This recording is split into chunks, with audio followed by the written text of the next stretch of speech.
I thought I knew everything about my husband. For 15 years, I believed we had the perfect marriage. But after his sudden death, I unlocked a garage door I was never allowed to open. Inside, I didn't just find tools or boxes. I found a secret life, a second family, and the kind of betrayal no wife ever prepares for.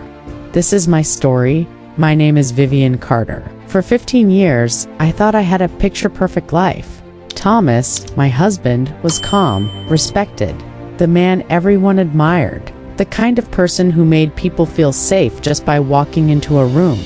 He'd bring me flowers every Sunday. We had a house with a white fence, a dog, dinner parties with neighbors. People told us we were the couple everyone wished they could be. But behind that perfect picture, there were cracks I chose not to see. Nights when he came home late, days when he seemed distracted, times when his smile didn't quite reach his eyes. Still, I brushed it off. Back then, I had no idea those cracks were signs of a secret life I was never meant to discover. It happened on an ordinary Thursday. The phone rang. A doctor's voice on the other end, professional but heavy. "Mrs. Carter, I'm sorry. Your husband suffered a massive heart attack. He didn't make it." Just like that, my world collapsed. The funeral passed like a blur. Condolences from strangers, bouquets stacked on tables. My sister Rachel hugged me too long, whispered, "I'm so sorry," in a voice that felt rehearsed at the time. I was too numb to notice. Later, I'd realize Rachel knew more than I did. That night, after everyone had left, I wandered through the empty house. The silence pressed in like a weight. My eyes fell on Thomas's keyring lying on the hallway table, and there it was, the strange, heavy key I had never been allowed to touch. Years ago, I asked him once. He'd smiled, brushed it off. Nothing interesting in there, just tools. But now he was gone, and I had nothing left to lose. Sleep wouldn't come. All night, I stared at that key on the table. By morning, I couldn't resist. The garage was in the old industrial district. Rusted buildings, broken fences, cracked pavement. A place Thomas visited every Thursday, while I thought he was at work. My hands shook as I slid the key into the lock. The door groaned. Dust filled the air.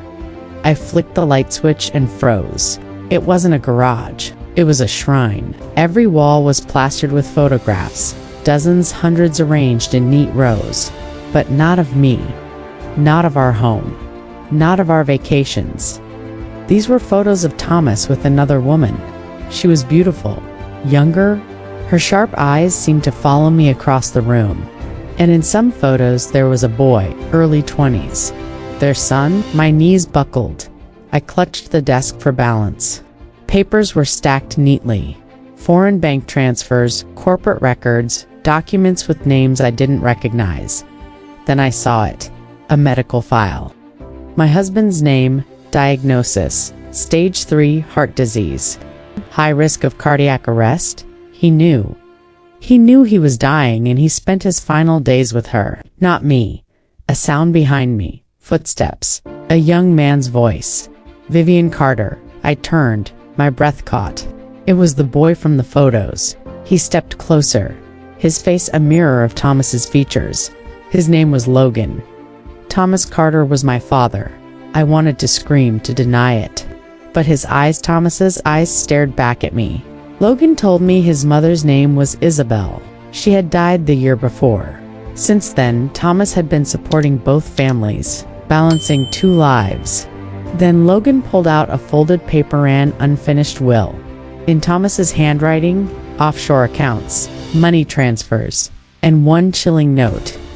Code secured in necklace gift to V. The sapphire necklace Thomas had given me days before his death. Suddenly, it wasn't just jewelry, it was a key. I left the garage shaking, my chest heavy with secrets. Instead of going home, I drove straight to my sister Rachel's condo. Inside, I noticed a framed photo on her shelf. Rachel and Thomas, together at a party, laughing, clinking glasses. 5 years ago, my stomach dropped. "Explain this," I demanded. She didn't flinch. She smirked.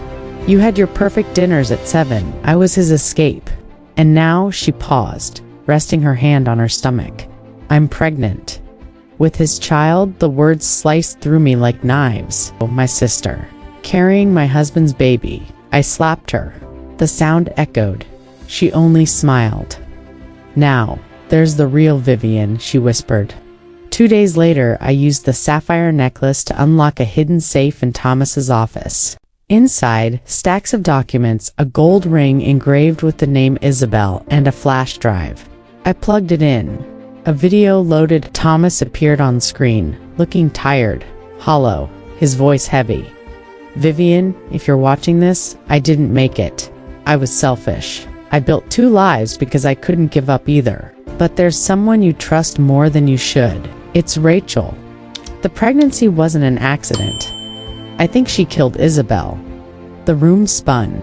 My husband accusing my own sister of murder.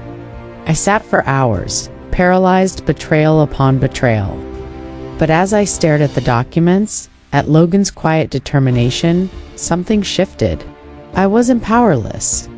Thomas had left me leverage evidence enough to destroy the men he worked with and protect myself. The question was, do I fight or do I walk away? For the first time in weeks, I felt a strange flicker of strength. So here I am. My marriage, my sister, my life, it all feels like a stranger's story. But I've learned something. The people we love most can hurt us the deepest. And even after betrayal, you still have a choice to let it break you or to let it make you stronger. I haven't decided yet. Forgive, fight, or walk away. But I know one thing this time, it's my choice. If you were in my shoes, what would you do? Tell me in the comments. And if you want to hear more shocking true stories like mine, don't forget to subscribe, because the truth is always stranger than fiction.